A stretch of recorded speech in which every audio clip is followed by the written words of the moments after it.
हमारी ये press conference operation सिंदूर के बाद पहली बार हो रही है। सबसे पहले इस प्रेस कॉन्फ्रेंस में ऑपरेशन सिंदूर की सफलता को लेके हम भारत सरकार और ख़ास तौर से हमारी जो डिफेंस फोर्स को उनको बधाई देते हैं और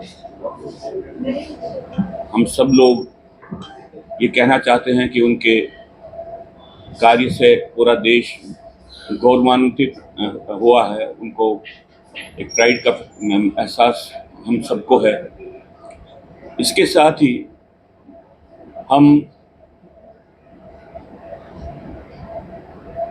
पहलगाम के मैसेकर के बाद जो भारत सरकार ने इस बात को मान लिया था कि एक सिक्योरिटी एक लैप्स हुआ है, इस संदर्भ में उसी कड़ी को फिर से उठा रहे हैं। हम चाहते हैं भारत सरकार खासतौर से जो रूलिंग पार्टी है अपने राजनीतिक दृष्टिकोण जो है यहाँ की सामरिक परिस्थिति को संभालने का या उसको एड्रेस करने का उसको देखे। आपने सुना होगा कि बार बार हमको हाईएस्ट लेवल पे ये बात नेताओं की तरफ से सरकार में जो नेता है उनकी तरफ से आती है कि वो यहाँ पे अलगाववाद के ओवरग्राउंड स्ट्रक्चर को ख़त्म कर देना चाहते हैं, उसको नेस्तनाबूद करना चाहते हैं। एलजी साहब ने भी यहाँ पे ये बहुत बार बात कही, होम मिनिस्टर साहब की तरफ से भी ये बातें आई हैं, प्रधानमंत्री की तरफ से भी ये बातें आई हैं। तो हम आज इस बात का संज्ञान लेते हुए उनसे अनुरोध करते हैं कि भाई यहाँ पे जो ओवरग्राउंड सपोर्ट स्ट्रक्चर अलगाववाद का है उसको जो पोषित करता है वो यहाँ की राजनीतिक व्यवस्था उसको पोषित कर रही है। क्या भारत सरकार जो यहाँ पे राजनीतिक व्यवस्थाएं चल रही हैं जम्मू कश्मीर में उनको संज्ञान लेते हुए उनके बड़ा डीपली उनका एनालिसिस करने के लिए तैयार है?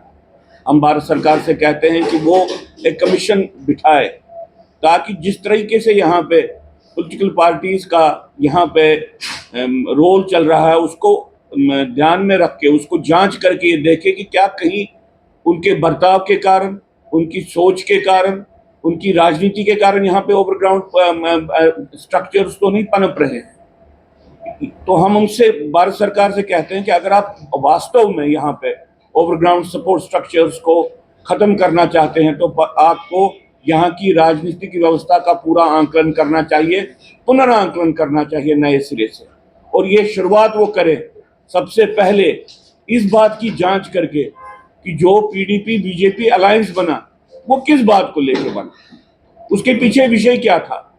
क्या भारतीय जनता पार्टी जो एक राष्ट्रीय पार्टी है उसने पीडीपी के राजनीतिक दृष्टिकोण का आंकलन किया?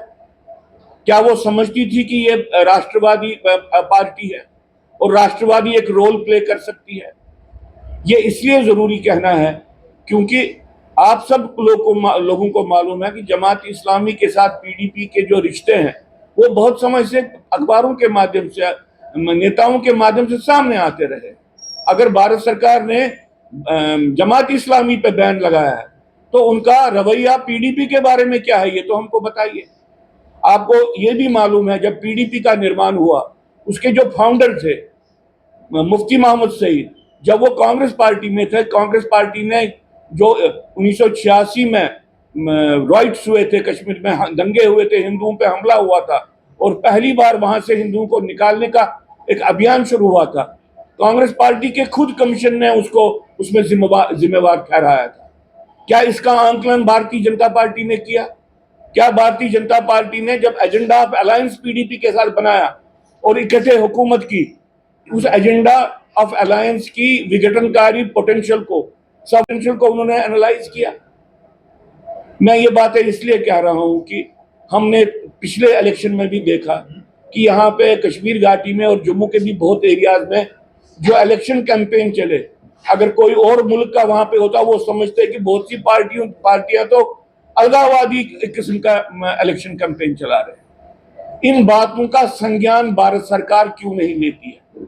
इसलिए आवश्यकता है कि भारत सरकार को अगर ओवरग्राउंड स्ट्रक्चर्स को सिर्फ सुपरफिशियली, सतही उनको हम खत्म कर रहे हैं ये बातें, अगर इसके अलावा भी उनको मूलभूत परिवर्तन लाना है तो जिस तरह की राजनीतिक व्यवस्थाएं यहाँ पे काम कर रही हैं उनके बारे में पूर्ण रूप से आंकलन करना चाहिए।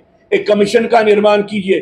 क्या यहाँ पे जो राजनीतिक व्यवस्था है क्या वही कहीं पे पोषित तो नहीं कर रही है यहाँ पे अलगाववादी तंत्र को, यहाँ पे ओवरग्राउंड स्ट्रक्चर टेररिज्म को? और उसके लिए हमने आज कहा कि सबसे बड़ा बेहतर शुरुआत करनी चाहिए बीजेपी पीडीपी का जो रिश्ता था और पीडीपी पार्टी का जो पॉलिटिकल फंक्शनिंग कश्मीर में रहा है उस बात का आंकलन करके। और अगर यह भारत सरकार करती है, मैं समझता हूं कि सही मानूं में यहाँ पे अलगाववाद और आतंकवाद के आंतरिक सपोर्ट स्ट्रक्चर को खत्म करने की प्रक्रिया की दिशा में एक सही कदम